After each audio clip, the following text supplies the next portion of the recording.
my microphone on, did I? There we go. As I was saying, this is the August 7th business meeting of the Arkansas State Highway Commission, and I'm Alec Farmer, Chairman of the Commission. I'd like to welcome everybody here and watching and listening by way of live stream. Important reminder, please turn on your microphone when you speak so those can hear you here in the room and viewing from other places. And also, as we've been accustomed to do the last few years, I'd like to entertain a motion for the usage of electronic signatures for the signing of the minute orders. So, a motion, do I hear a second? Second. Anybody opposed? All those in favor? Aye. All right, we'll continue to do that. Let's see, our first order of business is the approval of the minutes from the June commission meeting. If everybody's had a chance to look over those, I'd entertain a motion for the approval of the minutes. So move. Motion second. Any other discussion? All those in favor? Aye. Any opposed? Okay, the minutes are approved as recorded. Moving on to the minute orders. Let's see here. Again, if you have any questions or comments during the minute orders, just jump in, and we move pretty quickly during that, so you have to jump in when the opportunity arises. But with that said, I'll ask Dave Parker, our Public Information Officer, to read the minute orders. Thank you, Mr. Chairman. Minute order 1 calls for the approval of the purchasing committee actions since our last meeting. Minute order 2, authorization to pay membership dues for participation in the AASHTO technical service programs. This is for federal fiscal year 2025. Lori? Yes. You know, customarily I ask these questions about our research money and things like this. I did notice that this time we did have to augment it with a little bit of state funds. Yes, just a tad. There was some matching requirements on one of those. But overall, the 95% of the money was dedicated by the Federal Highway Administration to be used for research, planning, and grant. Yes, the only way you can use those funds are for activities like this. Okay, thank you. Mm-hmm. Lori, Yes. are there departments in the country that don't subscribe to AASHTO? I don't know of any. I think we're all members of AASHTO. There's no competing group or anything like that. It's all one. I mean, there's other groups that you can Right. belong to on a national stage, but this is the one most DOTs, or all DOTs that I know of, participate in. Thank you. We use their training and, Oh, yeah. I mean, just They're- untold amounts of resources and Yes, it's what it is it's a it's a clearinghouse. All of the information from all the DOTs and everything that goes on, we can all stay connected and know what each other is doing and learn from each other. So it's great. Minute order 3, this minute order asks for the authorization to pay the annual membership dues for participation in the Institute of Internal Auditors. Minute order 4 in District 6, Pulaski County. This minute order gives approval to identify the most appropriate location and to construct a new facility for the maintenance division for District 6.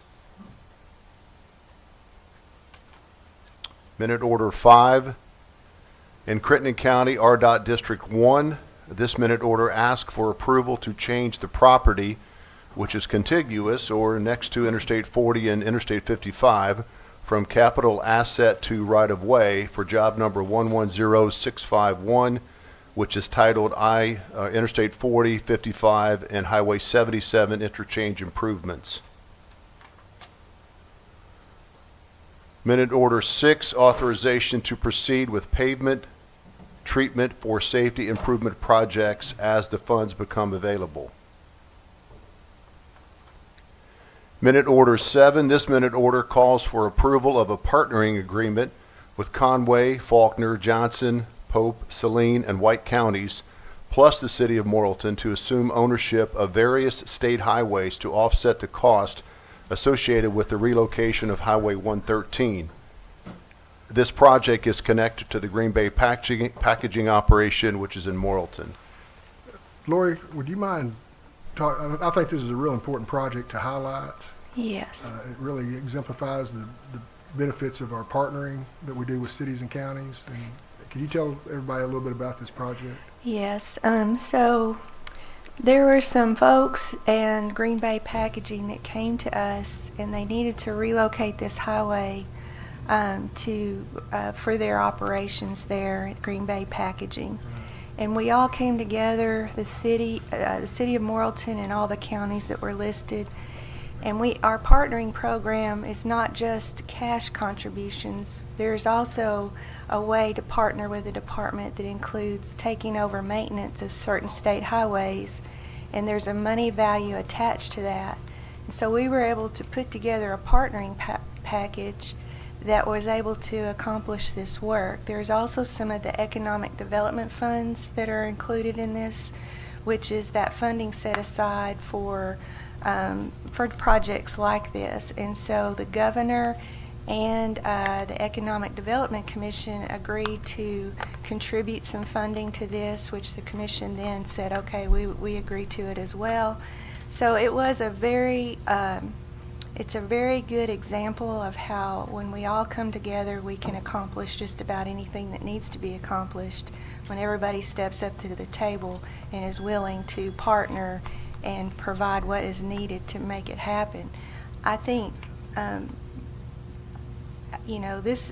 for this many counties in the city and so many players to come together was pretty unusual. We haven't had one to this magnitude in the past. So it's really a great example of what can be done with our partnering program.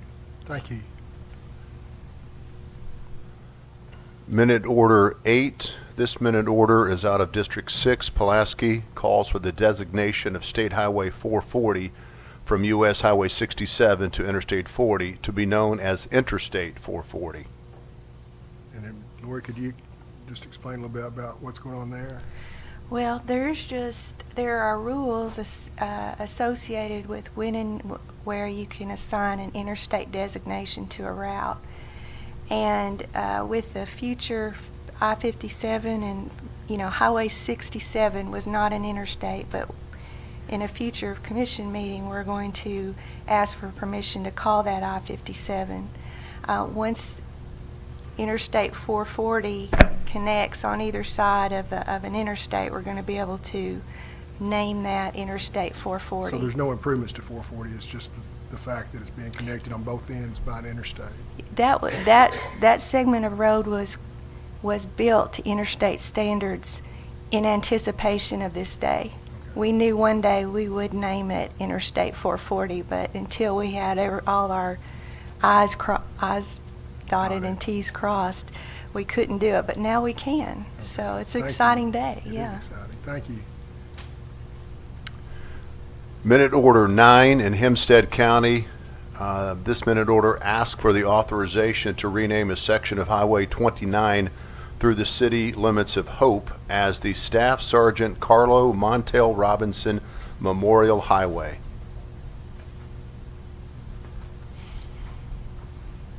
Also in Hempstead County, Minute Order 10. This action calls for the renaming of a section of Highway 67 through the city limits of Hope as the Sergeant Thomas Chad Rosenbaum Memorial Highway. And finally, Minute Order 11. This minute order calls for the naming of Highway 14 overpass over Interstate 555 in Painway as the AE-AB Blaylock Overpass. And that is it, sir. Okay, thank you, Dave. Appreciate that. Let's see, I think now we usually hear from our Chief Financial Officer, Patrick Patton. So, Patrick, would you like to come up?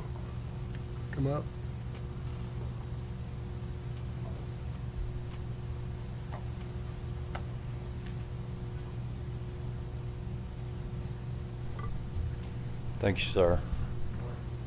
Morning. The report today is going to be for the same fiscal year, 24.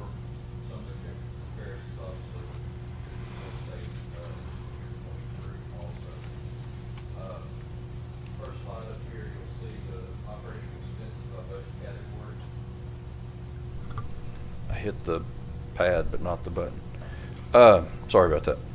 So, looking at budgeted expenses versus actual for budget category, as you can see, we did real well. Staff paid attention to their budgets, operating budgets, and we came in under 24, almost $25 million overall. All the budget categories were under. The maintenance and salt reserve fund, we've got some mowing contracts and that we still need to distribute some expenses to. But overall for the year, we're under budget by $25 million. If you look at the next slide by operational category, the maintenance, operations, admin, and budgeted construction, we're also under. It's the same $25 million. These are our operating expenses for these areas. As you can see, maintenance was under 20 million, administration under 2.6, operations 1.2. So we did well compared to budget for 2024. Switching over to the revenue, this one is the year-over-year revenue for 23 and 24. We pretty much pretty much dead on with Amendment 101 funds for the year. 6.6 million up for motor fuel, and natural gas once again is still down. I wanted to follow up. One of the commissioners at the past meeting asked for some information on natural gas. What's driving what I'm seeing is driving the fall off in natural gas severance tax is that production's been down 8% annually over the last couple of years. The price has been going down. For example, the average price per million BTU back in 22 was $5.32 dollars per million BTUs. For 24, it was $2.37, so half. And average for the first 6 months of this calendar year, it's at 2.11. So it looks like it's still going to be down, and probably trending downward from here on out. The next slide, if you look at budgeted versus actual, this is just our operating fund. So that's where you see the difference between Amendment 101. We had a timing difference, if you remember, back in July of last year that I didn't account for, that 11.9 million went to the 4-lane highway program and not to RRA. So 11.9 of that 22 million was just a timing difference. If you look at it overall, the revenues are down 41.1 million. 22 million being with the Amendment 101, which, like I said, a timing difference of 12 million there. The rest of it being taken up with natural gas severance. So big picture, if you took all of our operating expenses, salaries, and payroll additives together that you approve the budget for annually, last year it was 483 million budgeted. We came in at 444 million. So we came in 39 million under expenses, and we were under revenues by 41 million. So pretty much flat. Everything tracked very, very flat. Go to the next slide, which is Act 416. It continues to stay flat, 1.9 million or 1.9% above June 23 of last year. If you look at it from a budget standpoint, we're 2.5 million above what we budgeted last year, or 2.6%. Registration fees came in a little bit higher. Motor fuel came in a little bit higher. As you can see, as I always try to remind y'all, 35 million did come in. About 23 million was from the actual casino tax. The other 12 million or so was from the governor's fund, because we're guaranteed 35 million. With this new casino coming online, our hope is that these will continue to go up the governor won't have to pitch in any funds, and we can continue to grow this fund. The next slide is fuel consumption. Fuel consumption's up over June of last year, 41 million gallons in gas, 12 million in diesel. Alternative fuels was flat, so 53.3 million gallons above June of last year. And then the last slide is the 12-month comparison.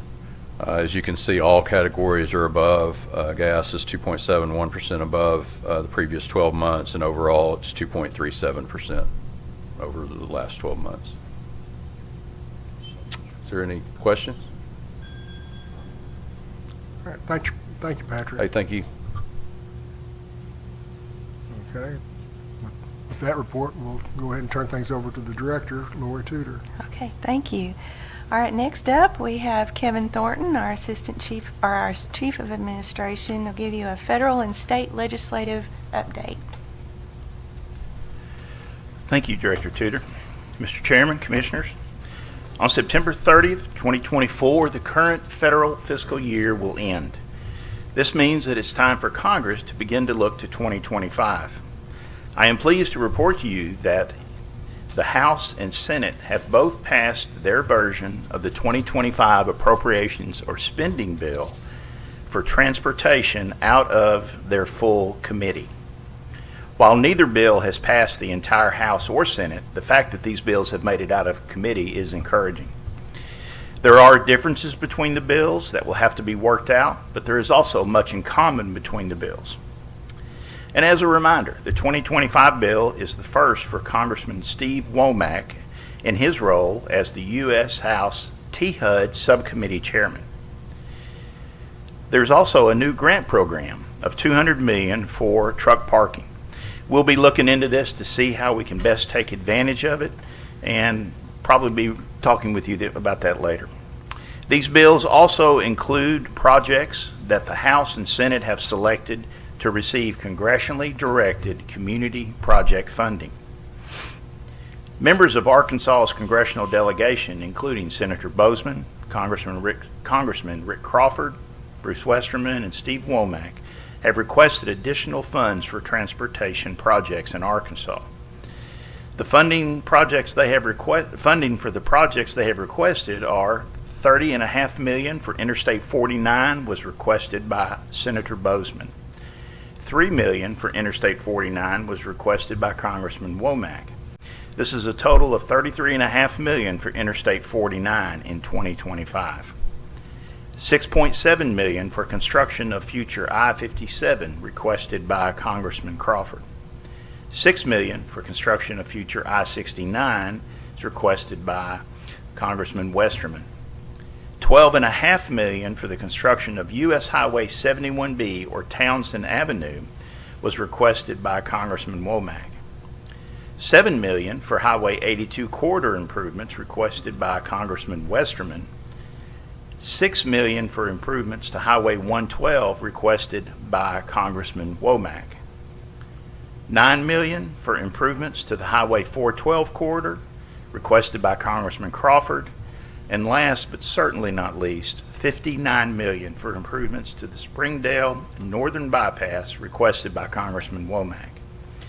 This totals nearly $140 million in 2025. While the House and Senate must agree on the final bill, and it must be signed by the President before this funding will be available to us, it is encouraging to see these projects included in the bills that have passed out of committee. When you combine the $140 million identified in 2025 with the previously awarded amounts from 2022 and 2023 and 2024, Arkansas will receive over $332 million in additional funding. Once again, we are grateful for members of Arkansas's congressional delegation that have worked so hard to provide this funding for these important projects. Director Tudor, that concludes my report. Any questions? Nope. Thank you, Kevin.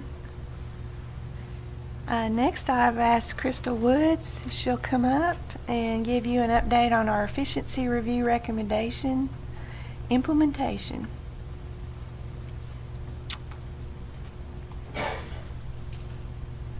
Good morning. Morning. I'd like to give you a brief update of our continued efforts to implement the 13 recommendations from the Arkansas Legislative Council efficiency study of the department. I'll be sharing the most noteworthy examples of progress that we reported to the Highway Commission Review and Advisory Subcommittee for the month of July 2024. Recommendation number 1 under the organizational structure category said we should finalize KPIs and implement performance management. As reported in your last meeting, we developed an internal data survey. That survey is now complete and the subcommittee has reviewed the results.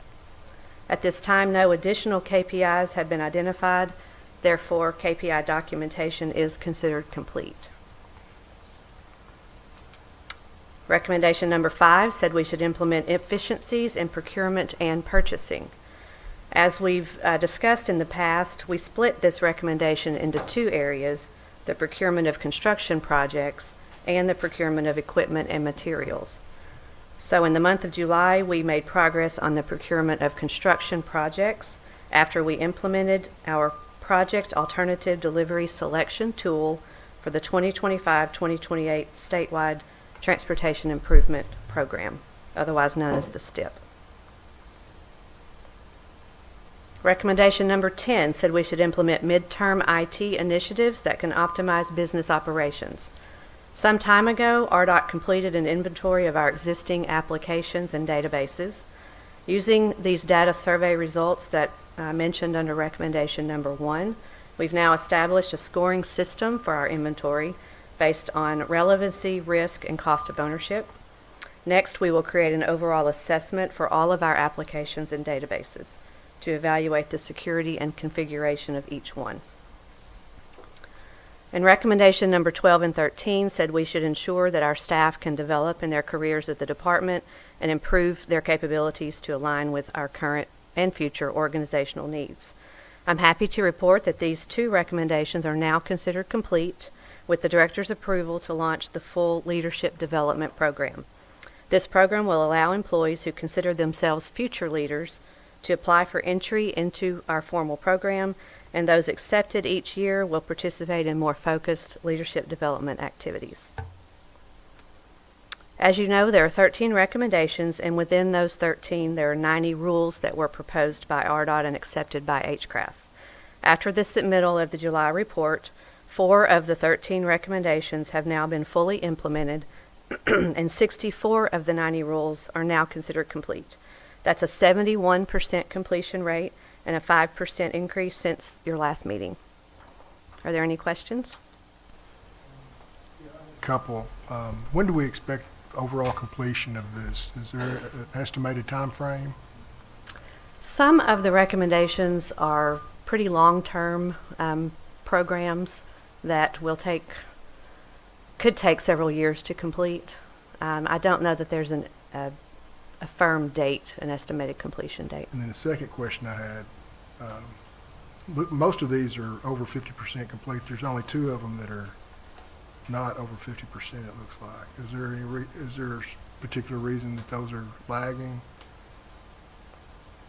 Number 6 on the construction contractor performance measurement, that's the one, if you'll recall, I've reported last month or so that we have some pilot projects that are underway, and as soon as those are done, we'll be able to complete those contractor performance assessments, and assuming that that pilot goes well, that should move much closer to completion. Right. What's the other one? Number 3, I think it's pretty close too, right? The status of construction projects, yes. We've made a lot of progress on the construction side of that. Phase 2 is the maintenance activities, and we're getting closer with our maintenance management system to be able to make more progress on the maintenance side as well. Okay, fantastic. Thank you. You're welcome. I've got one question, Crystal. Yes. What did you do before you did this? I've been at HR at RDOT since I was 18 years old, so I'm not sure what you mean. Well, I'm just so impressed the job that you've done on this. I and haven't done much. It's been the staff doing this. Well- I'm just the reporter. You got them to do it, I guess. You compiled it, I guess, is what I was just really impressed. But I guess I had more time on my hands and I actually read everything. I said, how could you be familiar with all of that? And, Honestly, I'm not. I try to prepare for what questions well, you you might missed ask, your chance. but You missed your chance. I make sure that there's staff in the room who can answer detailed questions if I'm unable to. So, but thank you for the compliment. Thank you. Thank you, Crystal. She's too humble. She's pretty amazing, for sure. Okay, next we have Kelly Wiley to give you a report on bid lettings.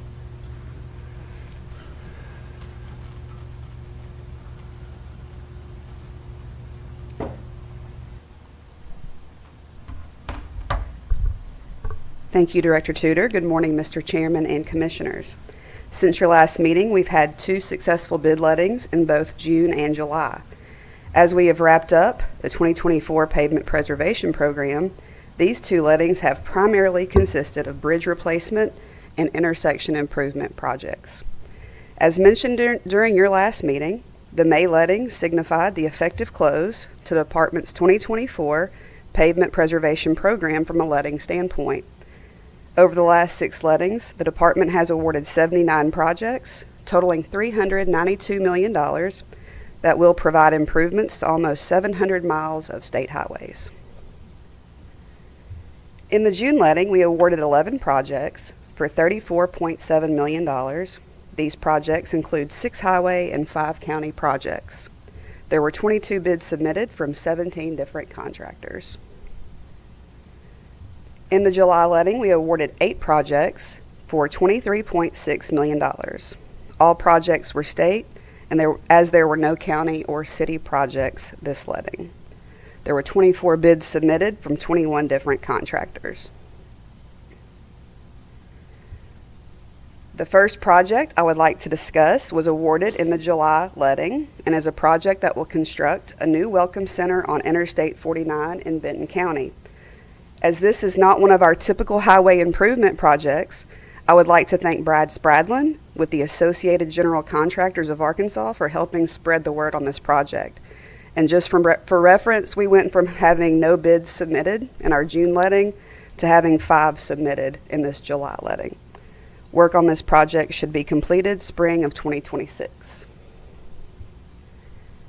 The next project I would like to highlight was awarded in the June letting and is a project that will widen Highway 351 from 2 lanes to 4 lanes between Highway 49 and Pleasant View Drive in Jonesboro.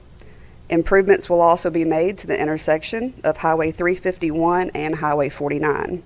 These improvements should be completed by mid-2027.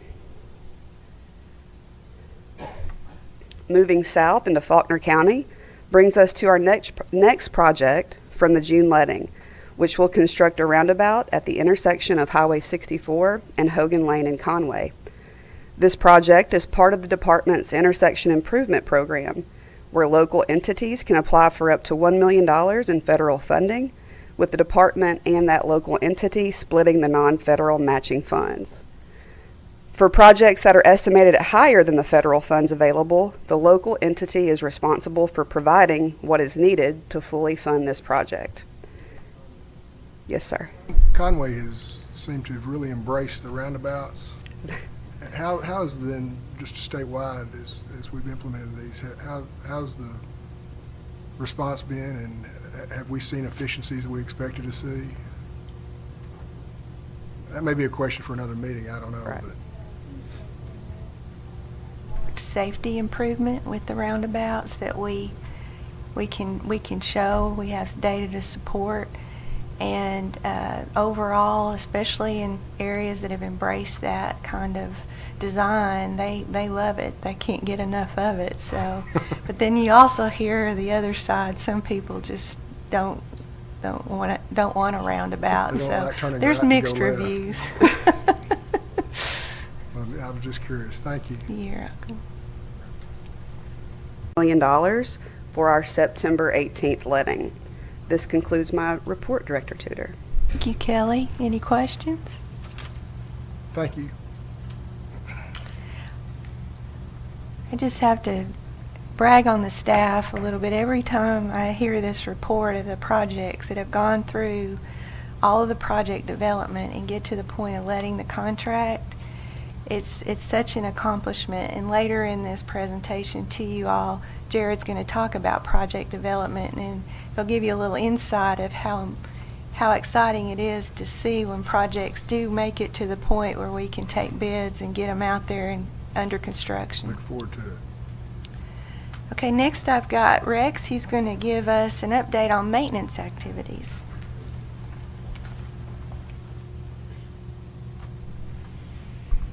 Thank you, Director. Excuse me. Good morning, Mr. Chairman, Commissioners. Good morning. I'd like to start off by thanking you for your interest in maintenance. It means a lot that you allow me to come up and highlight them, and the men and women of our maintenance divisions really hold the department together in a lot of ways, and I appreciate them. It's hard work, and I appreciate your interest in this and your continued support. This morning, I'd like to highlight a few sizable projects that we've taken on with our maintenance forces, and specifically in the area of bridge preservation. You can see here in this picture, I don't know how well you can tell, but this is a before and after photo of a bridge that we did some repairs on. You can see the far left picture, that bright spot is sunlight coming through that beam. So it was in pretty dire straits. Our crews did an excellent job. As you can see, the after picture here, this was in a bridge beam repair in District 7 over the Washita River. And just always, the work they do is just so difficult and hard and rough conditions. So I just appreciate that. Okay, the next picture that we're going to show, this is a picture of the Arkansas River Bridge at Dardanelle. You may be familiar with this. We replaced the expansion joints, the finger joints in this. You can see the one on the left, why they're called finger joints. They had gotten misaligned over the years and were causing some issues with the bridge expansion. So our crews went in and took those old joints out, replaced them, and did some other work to shore up that bridge, and it's in really good shape now. They've done a great job there. And I think they're supposed to be finished next week with that project. Traffic should be back to normal. And then now I've got a kind of a video of that same project to just kind of give you a bird's eye view of it.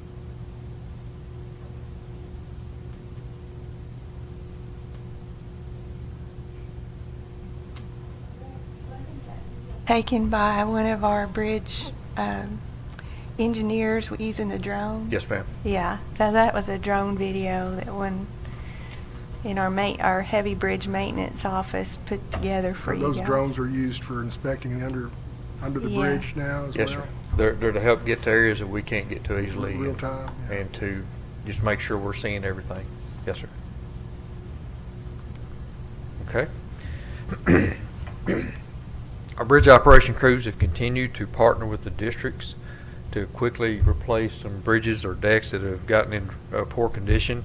The picture here, you can see some under the bridge where you see a lot of cracks and delaminated concrete. So these bridges had gotten in really very poor condition, and the bridge operation crew works with the districts, and we've replaced the decks. Substructures were in decent shape, good shape, and so we replaced those decks to prolong the life of that bridge, keep traffic moving across them until they can work into the program for bridge replacement.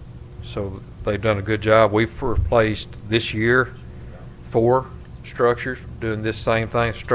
4 bridge decks, and it's just a great opportunity that y'all have allowed. This was actually Chairman Farmer's idea, or one of his ideas, on having maintenance crews work on these bridges and get them back in better shape. So thank you for that. One of the big, I think, preventative maintenance, biggest preventative maintenance things we do with bridges is we do polymer overlays, where we go in, we clean the decks off, we put a polymer on the deck, and then we apply an aggregate to the top for friction. This seals off the deck from the salts and the calciums we put out during snow and ice, and it prolongs these decks for many years. And this is, we have, last year, our crews put out 300,000 square feet of this, and we've already done 100,000 square feet this year. So we're on our goal this year is 400,000 square feet, and they're on track for that. That concludes my part of the maintenance. Do you have any questions? Just great job, Rex. And I'm always blown away by the work the maintenance crews are doing. Yeah. It's difficult work, it's dangerous work, and they are out there every day, all over the state. How are we doing on recruitment and retention, staffing the department overall? I know we've had issues with that in the past, and just wondering, kind of check in on where we are with that. We're continuing to struggle in that area, particularly in the maintenance area, but I think the latest increases we've done with the salaries will help a lot. And so Alicia and her crew are doing a great job of recruiting. So I think I'm positive about the future. Yeah. So. That moment to say thank you to the Highway Commission when we come to you with our operation budget. You support us to be sure that we can continue to attract and retain good solid employees. So we couldn't do that without your approvals. Thank you for that. Yes. Okay. Okay. I'd like to just give you a brief update on the project, the I-30 widening project between Benton and Highway 70.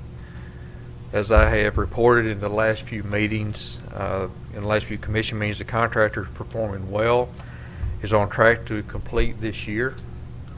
We are pleased with his efforts and with their efforts, and we are seeing that we're seeing at this time. I recommend that the commission continue to defer action on the previous recommendation for default, as we see that we believe they'll be finished this year and doing a great job.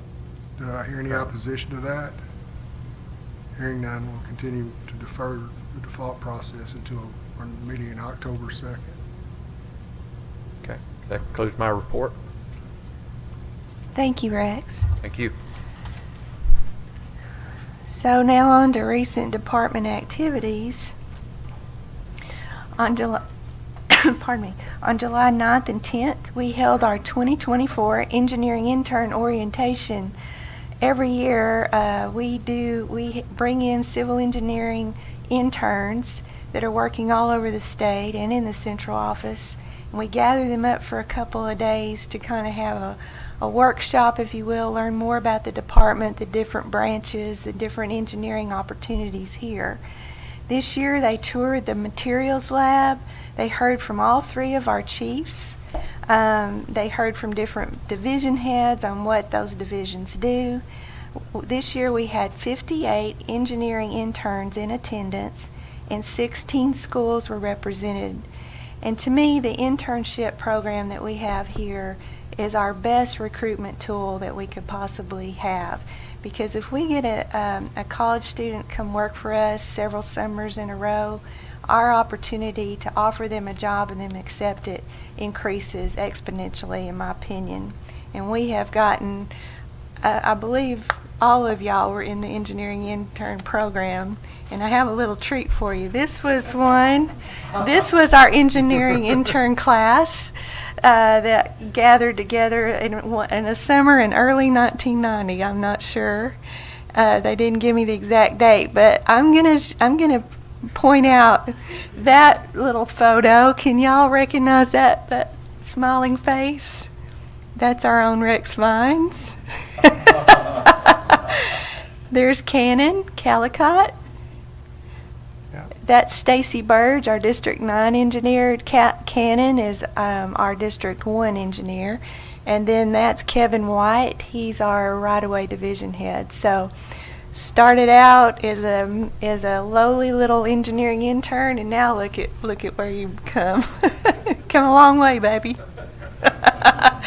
So it's fun to look back at these photos, and most of our engineers, I would say, what would you say, about 80%, 90% went through the engineering intern program. Yeah. So great recruitment tool, a great way to start learning about the department. On July 16th, we held our annual Southeastern Association of State Highway and Transportation Officials, SASHTO, scholarship drawing. Each year after the SASHTO annual meeting, there's funding that's distributed among all 13 states and Puerto Rico for a scholarship program. Normally it's about $30,000 per state. And this year, and the way we handle it is it's open to anyone that's in a VOTEC school or a college or a university. And this year we started something different. If you were the child of an employee that lost their lives in the line of duty at RDOT or in the military, you automatically got a scholarship. And there was one young lady that fell into that category. Her name was Zoe Watts. She was the dependent of fallen worker Kurt Watts, and so she was automatically awarded a $500 scholarship. And then Jared stood in for me this time and rolled the roulette wheel, or whatever we call that, and drew out 29 additional names. And we awarded 29 additional $500 scholarships to our students of employees. So this is really a great way to use that funding. And we've done different things over the past, but this way all employees get to benefit and participate. And whether whatever field you're going into, that student is going into, it doesn't really matter as long as they're into an accredited VOTEC or college or university. And they're a full-time student for the upcoming year. So that's the only criteria. I really love doing this. I wasn't able to do it this year, and Jared did an excellent job. We have a video out there if anyone wants to watch it. It's really good. So, the Interstate 55 Grant Award celebration, as we talked about, RDOT and TDOT, Tennessee DOT, received the largest grant in our history to replace the I-55 bridge across the Mississippi River between West Memphis and Memphis. We got $394 million, which we're going to share with Tennessee, and then it's a little less than 50% of the cost of the project, so the remainder of the project will be shared 50-50 between our two DOTs. They had a big event to celebrate the grant, and that was hosted, and we were in, I think Chairman Farmer represented RDOT for us and spoke to the crowd. Pictures here, I heard he did a really good job, even had a little bit of back and forth on a matter. I'm not sure what that was, but the staff was really proud of you, I'll say that. Well, you held your own well. So. I'll have to say this was a much more pleasant trip to Memphis to talk about a bridge than the last time I was over there. Well, enough said about Enough that. said about that. Yeah, that was a good event, and actually the Federal Highway Administrator, Shaylin Bott, was there. That's a very high level position in Washington D.C., and he came. He's a big Elvis fan. And I think that's what nailed it, Memphis, Elvis, all that. No, I'm just kidding. But anyway, it was a very worthy project. That bridge is in 1959, I believe, is when it was built, and it is just it's overdue to be replaced. It is actually very strong, and there's nothing wrong with it, but it's narrow and what we call functionally obsolete, like most of us here in this room. But no, it. Anyway, but it was a great event, and there was great participation from everyone, and a day to celebrate. And I thank you, Chairman, for stepping up. And I know you had a lot going on, but I was glad we were represented so well. I was glad to make it. I was glad we were represented. It was quite an event. Big deal over there. So It's a big deal. yes, it is. Yeah. Okay, so that was about all that happened last month, but Jared Wiley is going to do our Around the Department series and talk about project development. I believe, Chairman, that you asked for this, and as we got into it, we realized that there is so much material to cover in this topic that we're going to break it up into 2 commission meetings. So this is part 1. Stay tuned for part 2 next time, but I'm going to hand the...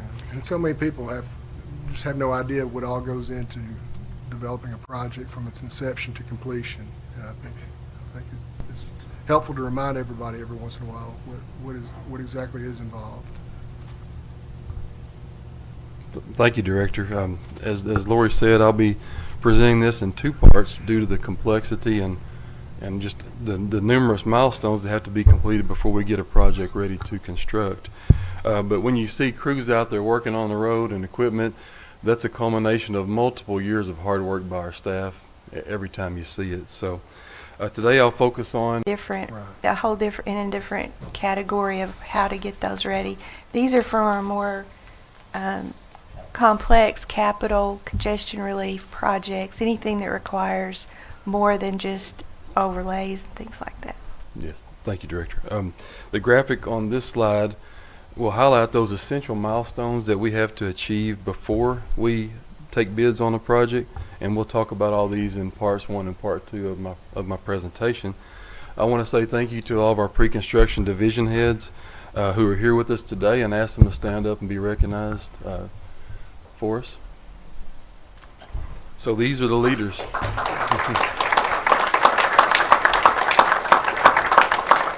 Thank you for being here. These are our leaders. They are tasked with the job of getting these projects ready to go to construction, and they do a great job of leading and inspiring their staff, and we appreciate their wisdom and expertise. All right, we've talked about STIP. I want to just hit it briefly today. As you know, before a project becomes a project, we have to have ideas about what we need to do and build, and we get those ideas from all over, from the public, from public officials, from department staff. Once we receive these ideas for projects, we categorize them as shown on the screen, either into system preservation, a safety project, or a capital improvement project. Once we do that, our staff in the program management division works with the administration to determine the amount of funding we expect to be available over the life of the STIP, which covers 4 years' time. And once we know that, we sit down with the commission and talk about priorities and how to utilize that funding. For the latest STIP cycle, we looked at adding 27 and 28, so 2 fiscal years to the program. During that process, we reviewed 950 requests for projects totaling over $20 billion worth of work. We were able to allocate about $2 billion over that time period, and so we've done that. At your last commission meeting, we received your approval to release that draft STIP to the public for comment.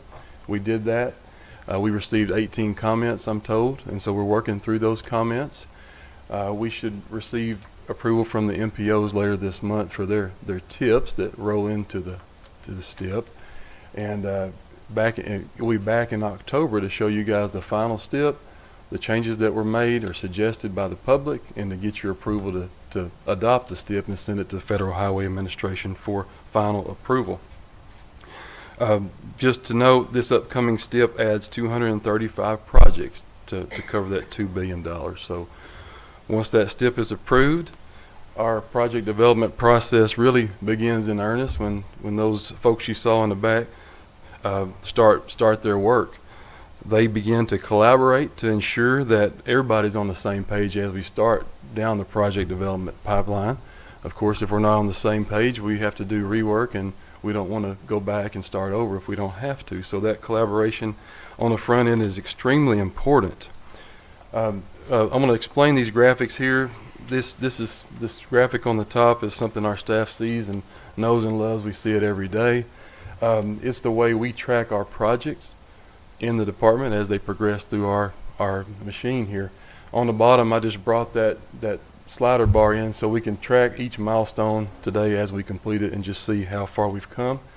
So the first box represents the planning process, and so we'll talk about that first and push through. But after the STIP's adopted, our staff will meet and talk about the projects and decide how much time they think their staff will need to complete their task. So you see the durations at the bottom of the screen.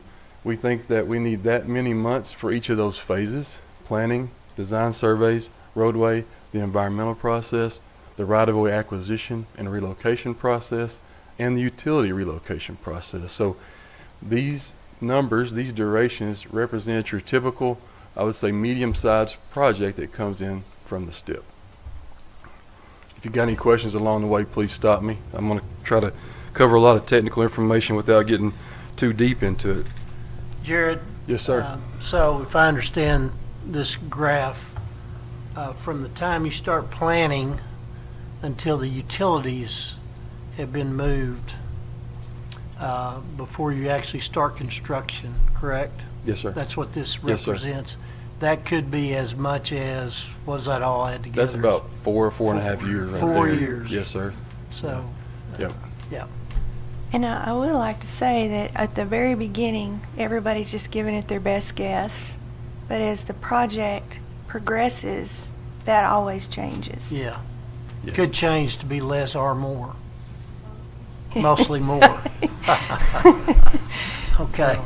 Yes, that's a good question. Yeah, I think that's, I think most of the public doesn't really recognize that. I think they think projects, not that they're in error or anything, but I think the perception, it was for me, before I was educated properly on this, that projects could pretty well be proposed and they get started in a year or so. Yes, sir. So the revelation that it's, takes this amount of time to get ready to start the project, I think is critical for the public to understand too. Yes, sir. And I'll talk a little bit at the end of this presentation today about what happens when we have those changes and show you how that sort of impacts our schedule a little bit too. So those durations are then turned into target dates. So these target dates are developed and arrive from those durations and staff workload, and these are what our division has used to try to make sure their staff is getting the task done on time so we don't lose time in our schedule. So that's what those dates represent on the target date line. Okay, so after we've scoped that project, it's now survey's role to get out there and collect data for us so that we can start designing the project. So you'll see there I popped in on the planning, 100% complete, and in this instance they're completed on time, June of 25. So 6 months later, surveys begins their work. Okay, the surveys group, they do 3 types of surveys. They do design, control, and parcel surveys. We'll talk about design surveys mostly today, but these provide critical information to our design staff about the topography of the land, including any obstacles and constraints that our design staff need to be aware of as they begin their work. These constraints might include any known utility infrastructure and other physical features that we should be aware of. As with most of our key milestones in the process, this survey portion is complex, requires a lot of steps. I'm going to hit the high points today, though. Our surveys division has 12 statewide crews and 12 on-call consultants that help us achieve all the survey work we need to do day in and day out. Each crew consists of about 4 employees who are on a constant statewide travel status, so they're out on the road every day collecting data for us to make sure projects get delivered. And we certainly appreciate their sacrifice. Okay, as you imagine, survey requires a lot of equipment, right? We do technical work. We need a lot of technical equipment. They operate 12 total stations, surveying instruments, 12 GPS base stations around the state to talk to those instruments. We have a boat we use to survey with, 2 drones, and an airplane equipped with a large format digital camera. You can see that on the screen. The first step in the process is the collection of aerial imagery of the proposed project location. We use that 2014 Cessna 206 airplane to collect those images. Air Resources Group helps us manage the plane, and they provide the pilots for those flights. We do have a photographer that rides with the pilot and makes sure flight lines are good, make sure that we're getting quality imagery as we are out there doing our work. And we use this plane 20-25 times a year to fly projects. Each project, each mission collects data for multiple projects. So we do our best to get all we can when we're out there. And this image on the left shows the Clinton Library area, Interstate 30. That's our 30 crossing project. That's what that is. And you'll see in a lot of our photos, like you see online, we try to fly when there's leaves are off the trees in the wintertime. That allows us just to get a better view of what's underneath that tree canopy. All right, the next step is Dave and his staff, they complete a control survey to ensure that all this aerial photography, this survey work is tied together and connected to a common reference point and datum to ensure that our accuracy is spot on. We need everything to be precise so we can do our work. After we collect that aerial imagery, we use LiDAR to collect roadway and terrain data. In days past, before LiDAR, of course, we couldn't collect this fine data point, but we would have people out there on the road taking a shot with a rod and a survey gun at every location we need to get information about. Now we can fly that drone, collect this data on the fly, and that point cloud that you see there, colorized point cloud, bounces back and is collected and brought into the office for processing. So it's really remarkable what they do with the drone technology that we have today.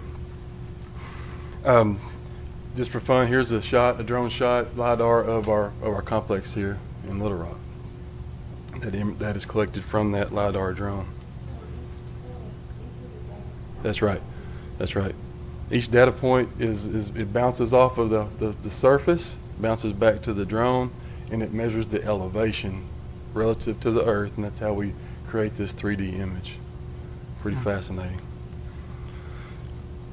All right, next we do field surveys to tie in those gaps, to fill in the gaps where the drone or the LiDAR may be a little weaker.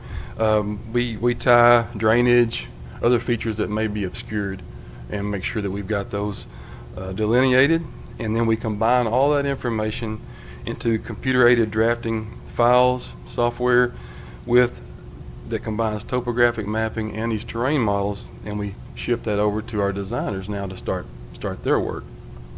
Each crew completes about 6 to 8 new design survey projects per year. And this process from obtaining that aerial imagery to completion takes 8 to 12 months. Sometimes there's lag based on scheduling and when we can fly. All right, so moving ahead, we see now we're tracking across. Design surveys is 100% complete and on time in that 9-month time period. And so now we've identified what we're building. We know our elevations and topography. Now Roadway Design begins their work in earnest. Roadway is made up of 40 staff members, including engineers, technicians, and administrative staff. We also utilize multiple on-call consultants to help us supplement that staff. 235 projects coming in. There's a lot of projects in the works at any given time. Design typically accounts for 10 to 15 of our total project costs. Roadway Design is tasked with taking that design survey and incorporating other technical information that they need, and they gather that from various divisions around the department, many of whom aren't here today, to create a concept that will eventually become a refined set of plans that our contractors will use to build their project. So I want to talk a little bit about, and I'm not going to, of course, we couldn't go into all those details today, but I'll just talk about some high points.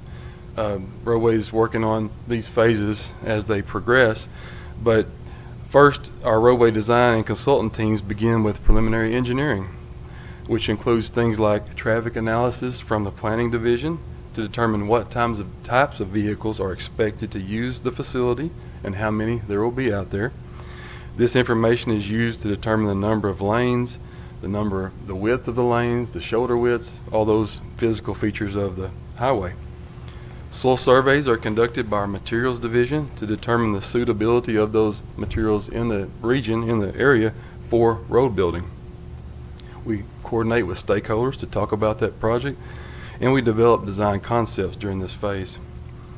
Once the team gathers all this information and much more, they begin to develop the actual geometric features of that highway, including the most efficient curves and hills that meet the necessary standards for the design speed that we plan to build out there on the roadway. The pavement structure must be designed using that pavement and traffic data to ensure that it holds up to the traffic that's going to be using it. Once we have the geometrics, the pavement design, our teams start working on developing hydraulic models to ensure that everything drains properly. We don't want to create floods, and that model helps us do that. This model is used to develop bridges and culverts, size them to ensure that stormwater is conveyed properly and that the impacts to surrounding properties are minimized. So when we combine all this, the hydraulic features with geometric design, we're able to begin establishing the right-of-way necessary to build that project. The terrain of an area, of course, dictates the amount of right-of-way we need. In hillier areas, we expect to need more right-of-way to make sure we can cut the slopes back, build the slopes, and get the drainage in. In flatter areas, we typically don't need quite as much. This whole process takes between 6 and 12 months, again, depending on that complexity of the project. Once we reach 60% completion in design, and we're confident with what we've got there, we hand that ball off to environmental division to begin their work. But I want to just point out, design work, of course, doesn't end there. They jump off the critical path at this point, but they're still doing a lot of work behind the scenes, and that work continues throughout the life of the project. All right, so environmental, roadway, again, has reached that 60% completion phase on time, and now environmental is going to proceed with their work under the guidance of the National Environmental Policy Act of 1969, or NEPA. We call it NEPA here. That's a lot of words to say, so we shorten it to NEPA. And anytime federal funds are used for a project, NEPA, of course, comes into play and drives and dictates what we're going to do. The NEPA process allows transportation officials to make decisions for projects that balance engineering and transportation needs with social impacts, economic impacts, and impacts to our natural environment. Chair, I got a quick question. Yes, ma'am. The historic structures that we work around, does that fall under environmental or right-of-way? Environmental, yes, Okay. ma'am, sure does. So you'll see one there on the bottom right of the screen. That's a historic structure there at Kingston along Highway 21 that we're working to gather information about. That process, the environmental process, includes those natural resources. Some examples are endangered species, wetlands, and streams. We have to look at cultural resources like archaeological sites and historic structures. So archaeological site there on Highway 112 near Tawnytown, we're doing a dig up there that was taken last year. So we're getting ready for those 112 projects. And on the left, we talked about that last commission meeting. That's the crayfish relocation on Highway 79 in Jefferson County. Environmental also looks at communities, traffic noise, air quality, hazardous materials, impacts to parks and recreation, and visual quality within their processes. These are things that have to be done. No shortcuts are taken. We have to do all these things. They complete their work with a total of about 45 employees, and they have a variety of specialties over there, from botanists to chemists to archaeologists. They really do a phenomenal job. They have 14 varied on-call consultant firms that help them achieve their work as well. They get to be out in the field a lot, so they do a lot of really interesting work, again, like you see on the screen. Also, environmental is tasked with holding our public involvement meetings, and they're an important part of that design and project development process. The public is informed about projects through the STIP, but through that public meeting, they get to engage with our staff and interact with the design and provide one-on-one comments to our people to take into consideration as they continue their design work.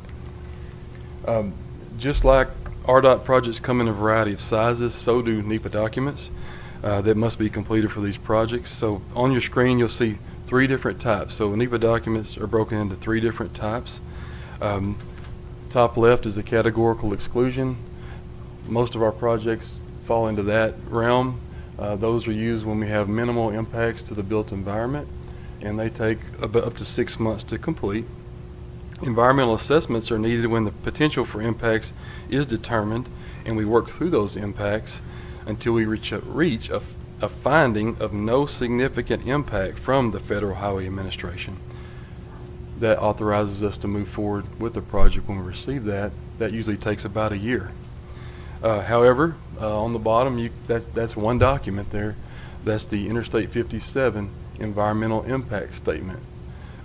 That takes about 2 years to complete, and those are used for the biggest projects that are expected to have the most impacts. And you can imagine building 40 miles of new interstate is an undertaking, and there's the environmental document that's associated with that.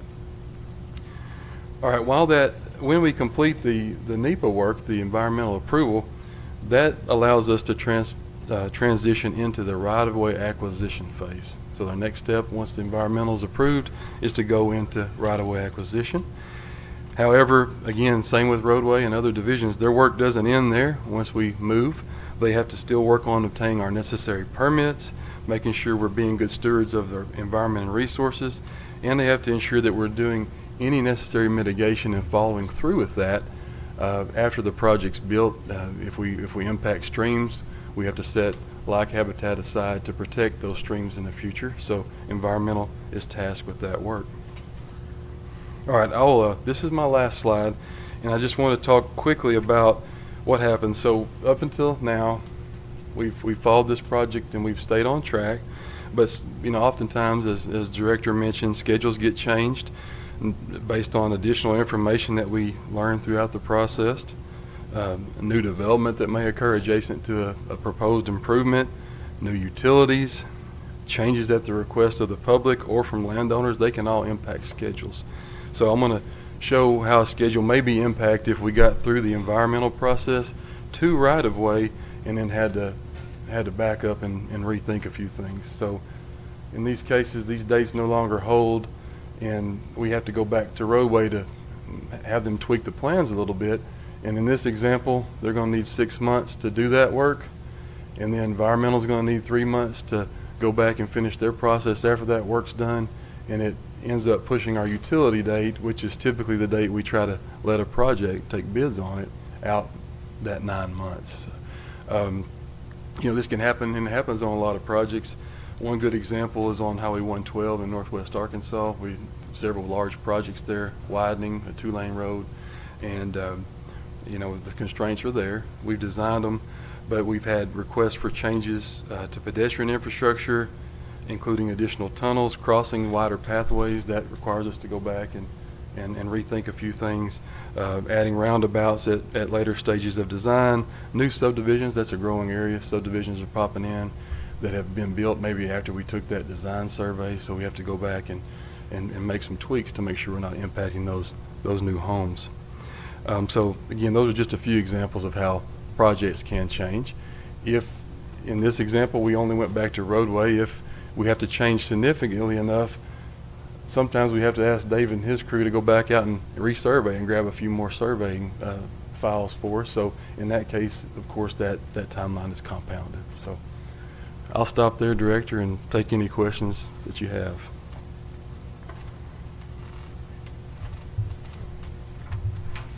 Any questions? Very thorough. A lot goes into it. Yeah, and that was high level. I'd hate to see the low level. Yes, sir. I have one. It sort of jump ahead, and I don't have the answer. I don't know. But when we saw all that play out, and I know that you can, yeah, okay, there you go. And so you do your right-of-way acquisition, utility relocation, and then finally you come to your bid letting. Let's say that the bids come in too high. I mean, Yeah, it happens you just sometimes. wait till you gather more money? Or does that kill the project? So if the bids come in too high, we'll take a look at those bids. We'll often talk to contractors and get their feedback. We may tweak the plans a little bit to try to address some of their concerns. Maybe we've put time constraints on the project that's driving the price up. Maybe we relax that a little bit. Maybe we make some design changes and then we rebid. You have to go all the way back. Those changes are typically more minor. Those are more minor changes. So most often we can take bids again at the subsequent or the following letting if we reject all bids. So it doesn't take a long time typically. Okay. Okay, but if you have to go back, in other words, you got to call, if you have to cut some costs, you've got to go back and I can see where they can plan your planning, your scope, your survey. Right. You could, Yeah, in theory, have to start almost again. Yes, sir. That would be wild, probably, but okay. And, But it does push it all way back. That's right, and hopefully we can make those changes in the existing right-of-way footprint so we don't have to go back and acquire or move any additional utilities. When you bring those factors in, and we'll talk about that in part two, that really adds to our timeline. But there are situations where, well, we just can't afford this. The benefit for this work is is not enough for the expense that we're seeing. So that has happened before. We just table a project because it is too expensive, and there's You've done all the expense to get to there to find out you can't afford it. you can't afford it. Yeah, that's unfortunate when that happens. It doesn't happen a lot, but Been there many a time. Thank you.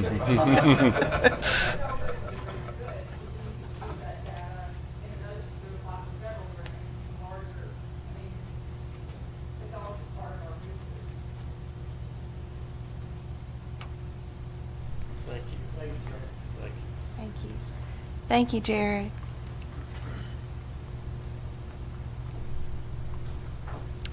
Next, I've asked Maggie Garrett, our Chief Internal Auditor, to come up, and this is a yearly presentation that our internal audit makes to the commission. So, Maggie, would you like to, or would you want?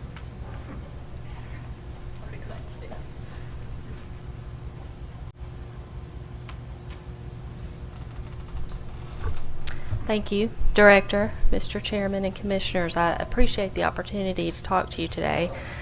The Internal Audit Division follows the Institute of Internal Auditors standards, and those standards require that as the Chief Auditor, I prepare certain documents and present them to you for approval. Oh, apologize.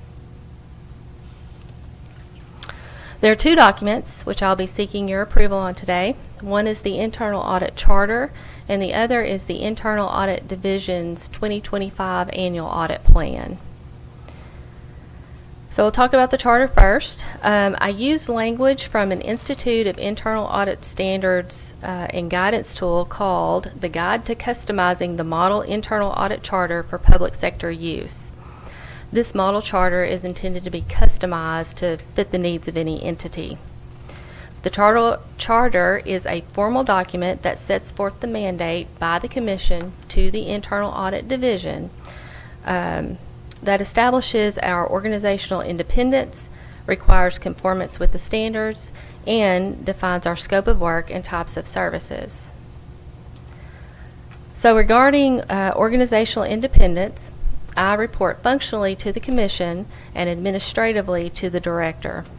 So you can see that on our current organizational chart. This positioning appropriately establishes independence and ensures our auditors can maintain their objectivity. In talking about the conformance to the standards, we have developed an internal assessment process to identify our deficiencies and opportunities for improvement. And then we also have an external assessment of internal audit services scheduled to begin toward the end of September of this year. The types of services include independent assurance and advisory services. So the assurance services are referring to our audits and our reviews. The advisory services, an example of an advisory service might be where department staff are looking to implement a new computer system, and they would like us to come in and look at the control processes to make sure that they are appropriate before the computer system is built and implemented. But the nature and scope of advisory services can be agreed upon with whoever is requesting the service, but our internal audit division staff have to make sure that they don't assume management responsibility. So that sums up the information to be presented for the charter. I would like to request approval of the internal audit charter and would be glad to entertain any questions. Is there any other questions? Do I hear a motion for approval? I'll make that motion. I have a motion to approve the charter. Second. Second from the vice chairman. Any other discussion?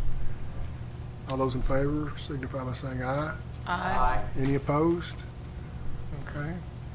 Charter's approved. Congratulations. Thank you.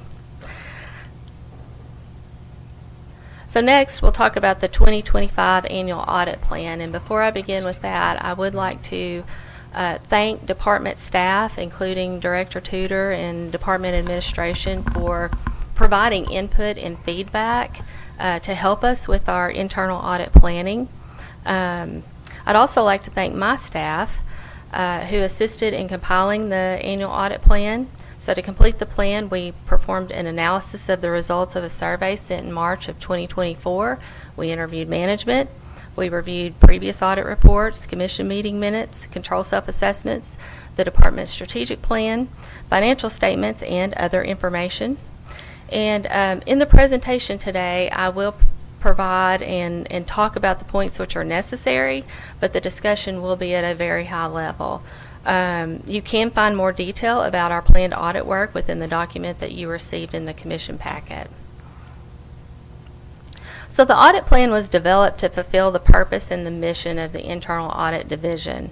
And the main point of our purpose is that we are providing services that are designed to add value and improve operations, while our mission is to earn and preserve the trust of our Kansans by promoting accountability, integrity, and efficiency.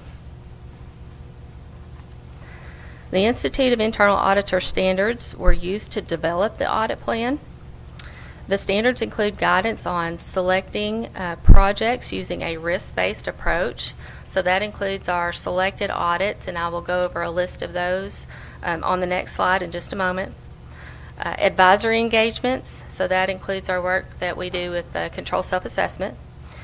Mandatory audits or reviews, which are required by law or regulations. So this includes our work that we do with the international fuel tax audits and the indirect cost rate reviews. Performing quality assurance activities. So this includes our internal and external assessments that I mentioned just a minute ago. And then also other projects and activities. So that would encompass our investigations that we do and the work that we do with motor fuel discrepancy reviews. The standards also require that I confirm to you that we have the resources that we need to accomplish the plan. And so I'll take a moment and mention that we have been provided the appropriate budget, staff, and technology resources. So based on the guidance for using a risk-based approach, the projects we selected for this audit plan year are the inspection and bridge management sections of the Bridge Operations Division, the appraisal and acquisition sections of the Right-of-Way Division, District 1, 4, and 8 in their related resident engineer offices, the processes related to impacts of personnel actions on systems, the department's ethics program, and the department's credit card program. Again, this is a very high-level look at our audit plan. If you did happen to scan through the audit plan in your packet, you may have noticed a detailed list with associated hours for each project. If for some reason we don't use those hours for a project, we'll move it to other projects, and we'll have the flexibility to take on new projects if we need to. Also, I will communicate anything of a nature which arises by performing this work, which I believe that this commission should be aware through our quarterly reports. Also, I have monthly meetings with the director, and I also meet with the chairman periodically, usually around commission meeting time. And we also have the opportunity to talk about any emerging issues or concerns that I might have. So with that, I would like to ask that the 2025 annual audit plan be approved, but would be glad to entertain any questions. Any questions? Do I hear a motion? Got a motion for approval. Do I hear a second? Second. Motion second. Is there any other discussion? All those in favor signify by saying aye. Aye. Any opposed? All right, the 25 plan is approved. Thank you. So at this time, I would like to take just one more minute and tell you about what we've accomplished in the last fiscal year. We've completed 82 international fuel tax agreement audits, 60 indirect cost rate reviews, and have issued 20 internal audit reports. The total motor fuel assessments we recommended to DFA for collection from the review of motor fuel discrepancies was approximately $2.9 million. We also issued reports for 2 investigations and facilitated 58 control self-assessment sessions. Again, if you would like more detail about any of our report or our work, feel free to contact me and I'll be glad to provide that to you. So the purpose of the Internal Audit Division mentions adding value and improving operations, and I believe that we are doing that with our audit work. I have a great group of people to work with, and I really do appreciate the work of my staff and what they do. So, Director, that concludes my presentation. Thank you. Thank you, Maggie. And there's one thing I'd like for you to just talk about just a little bit. You completed, you said, let's see, control self-assessments over the last year. How many of those did you complete? 58. 58. Oh yeah, there I see it. 58 control self-assessments. And I think that is one of the biggest added values that our Internal Audit Division is adding to our department, and Maggie brought that on in full force when she came on as our chief auditor. I'm so glad that she did. But talk about that just a little bit, because I think that's important for the commission to know what that really means. Okay, I'd be glad to. So a control self-assessment, it's an exercise that's actually conducted by management, but internal audit can facilitate that process. And so what we do is we start with making sure that divisions and sections have identified all of their objectives, and then we take a look at the risk to those objectives and talk about concerns that staff may have as far as being able to meet and achieve their objectives. And then we go through and we talk about the control activities that are in place to mitigate those risks, and are those controls sufficient or not? And if they're not, then what things can we do to put in place where they can be mitigated sufficiently. And so it's a really good exercise to sit down and talk about what challenges staff are having. And then after we go through that process, we also, as internal audit, we also document that information. And so that information then rolls up through the next level of administration. And so if there are issues that, staff are concerned about, then they can be addressed as the information goes through the process.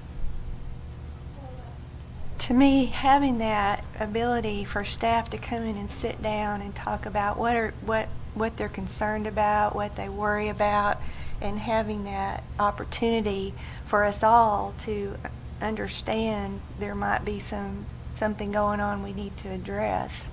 I think that provides so much value, and I appreciate that a lot. So thank you, Maggie. Thank you. And I just want to say, everybody that's presented reports today, has done a fantastic job, but since we only see her once a year, we'll single her out. I just want to say, Maggie, she tackles this with enjoyment and excitement. When we meet, we've met 3 times, I think it's the last 12 months.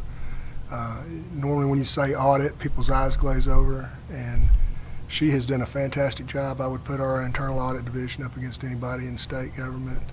And Thank just you. Appreciate you. I appreciate And I that. appreciate the director, we're providing her with the resources she needs to do a top-notch job. So thank you both.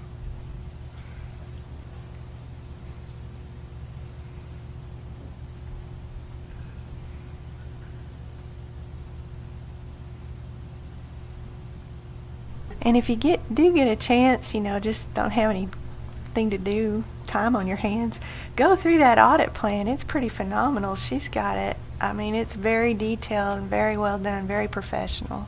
I'm glad.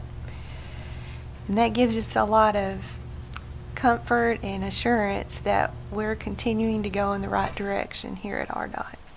So, upcoming events.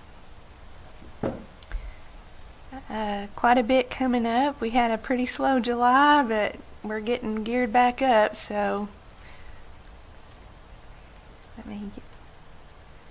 okay, so on August 12th, which is this coming Monday, we're going to have the Highway 113 groundbreaking with Green Bay Packing.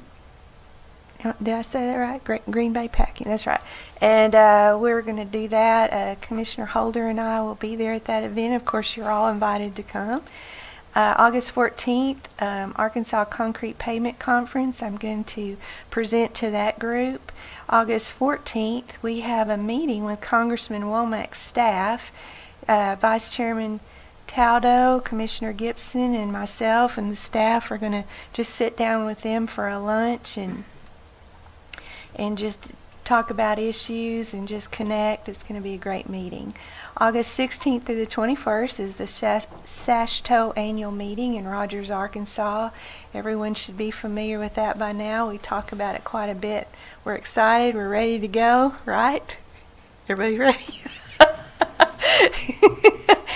It's finally here. I mean, it's really here. And so we've been planning and working on it for 2 years now, and it's just great that it's finally, and we know it's going to be awesome.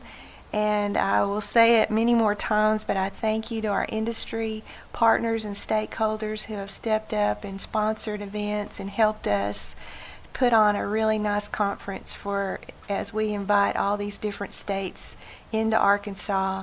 And we're going to put on a conference I think everyone will be proud of. Laura, I was just curious, how many states are coming and how many total attendees from other states are attending? We've got a total of 1,400 delegates that have registered. So 1,400 delegates and are attendees. And then that represents 13 states, including Arkansas and Puerto Rico. That's great. Well, Yeah. I know you'll show them an Arkansas welcome, so. Yep. Southern hospitality. Southern hospitality. All right. August 28th, there's a meeting with the City of Barling with Commissioner Gibson and Jared Wiley. September 2nd, Labor Day holiday. September 4th, I hope y'all have been kept it hasn't really snuck up on us because they started talking about it a long time ago. But they finally have started solidifying some of the plans to hold a joint committee on transportation meeting in Fort Smith, Arkansas. I think they're thinking about doing it in Fort Chaffee. Are you familiar with this, Keith? Okay, we'll get you up to speed. This is something that Senator Boyd, Justin Boyd, he's doing. He wants to hold a joint transportation committee meeting there with the legislature. And he's asked me to come and do a presentation on I-49, but we'll make sure all of you are aware of it if you want to attend. It's something he's trying to do to generate support for transportation in your area.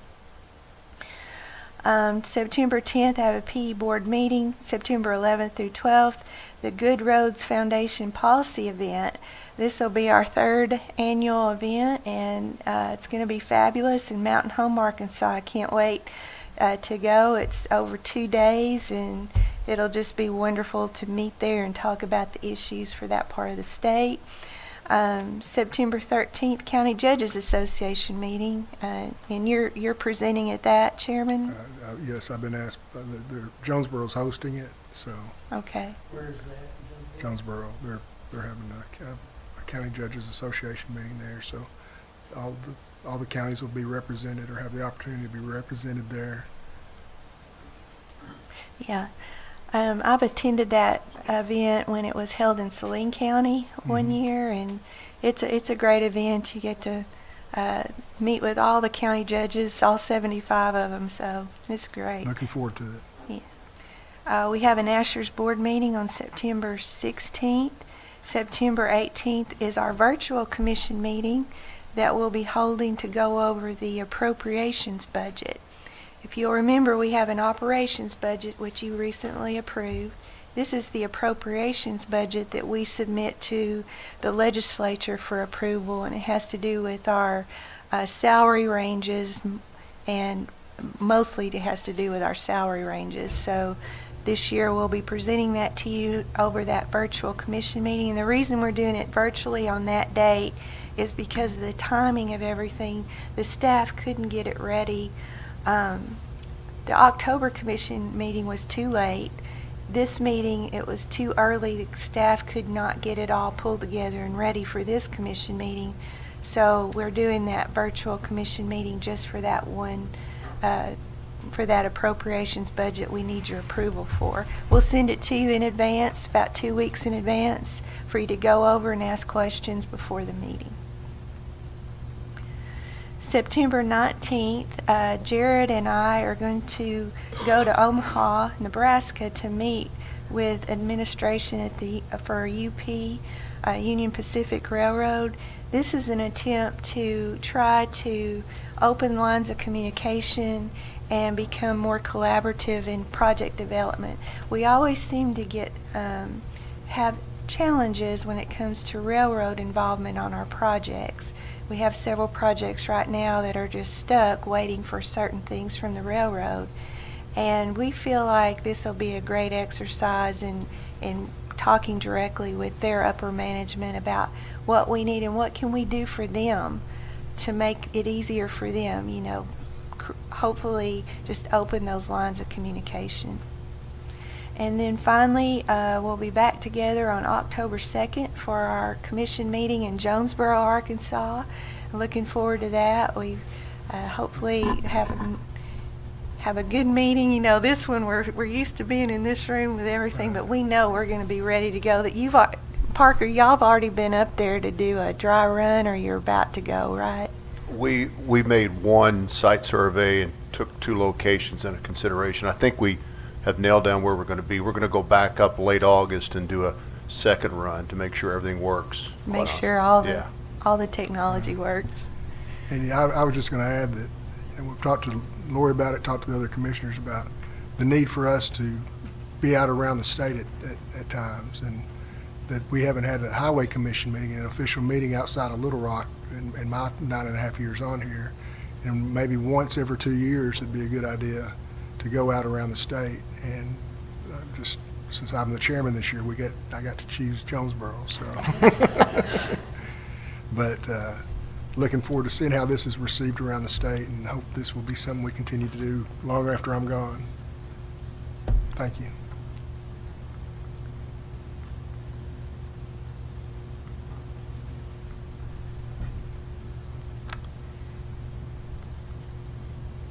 Okay, I'm going to skip over the I-55 grant just because we talked about it earlier. August 4th was not a normal run-of-the-mill Sunday for RDOT or the citizens of Bono, Arkansas. I love whoever writes my notes. This is great. We closed Highway 63 near Bono, Craighead County, from midnight to mid-morning at the request of the military, and the U.S. Air Force and the Air National Guard each completed their own training exercises while using 3 miles of Highway 63 as a temporary airstrip. So that was pretty cool to partner with the military and the National Guard to help them with their training exercises. Here's a pretty cool-looking short video from our videographer, our very own Tim McCourt, who does such an excellent job. And I'll play that for you now.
So, did anybody witness that in person? I was not in town. Did anyone know it was happening? I hope no. Yeah, I can just imagine some poor soul that went around the barricades. Well, they wanted to keep it pretty quiet up there just for that purpose, but I think a week before they decided they better let people know where they're, some people might have, it's kind of like the War of the Worlds. Look out their window and seeing these planes land on the highway, so they started getting the word out about a week before. But Yeah. they came in a month or two, the military did do core samples on the highway to make sure that the highway could withstand it. So we didn't just drop some planes in there unprepared. But it was an emergency preparedness project, I believe, so went off well, I understand. It did. And, you know, it makes us, we were so happy to be able to do that with the military. It's a great opportunity to partner with them, so. Just a brief update on our Fallen Worker Memorial. We are about to finish up raising the funds for that, and we have raised just over $160,000. We have gotten word that the budget for the memorial, including all the vertical columns and the site plan there, between 125 and 150. So we've got the funding in place to meet our budget and have a little left over for future maintenance. You know, again, our industry partners have been so generous and so supportive, and they have donated over $90,000 for the cost of this memorial. And our RDOT workers, both active and retired, have come together. We've done many fundraisers. They've opened their pocketbooks and been very generous, and RDOT employees and retirees have generated about $71,000 worth of donations. And we're just really excited that this fall soon we're going to have a big, exciting groundbreaking to get started on the construction. And I just want to say thank you to Good Roads. Joe, Robert Morey, and Commissioner Holder have been our little nucleus team, keeping me in between the rails and making sure I don't get in trouble or RDOT doesn't get in trouble by doing something we're not supposed to do in this. This is a realm I've never been in before, so that's been so helpful, so added so much value. And we're almost there. It's been a great summer. It's created a lot of camaraderie and fun at RDOT. We'll be sad to see it be over. You know, we want to continue on having bologna sandwich lunches and for $10 and a sack lunch. We've just had a lot of fun.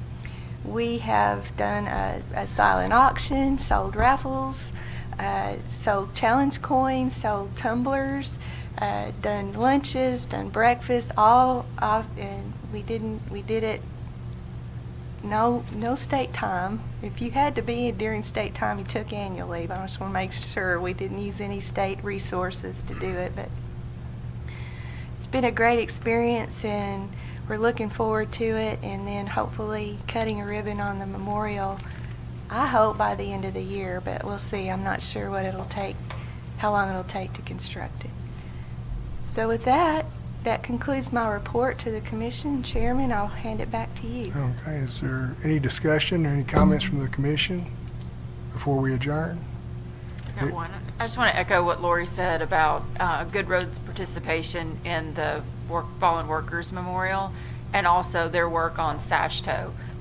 We've really got some wonderful things going on, and really proud to have their support in those two big efforts. So thank you.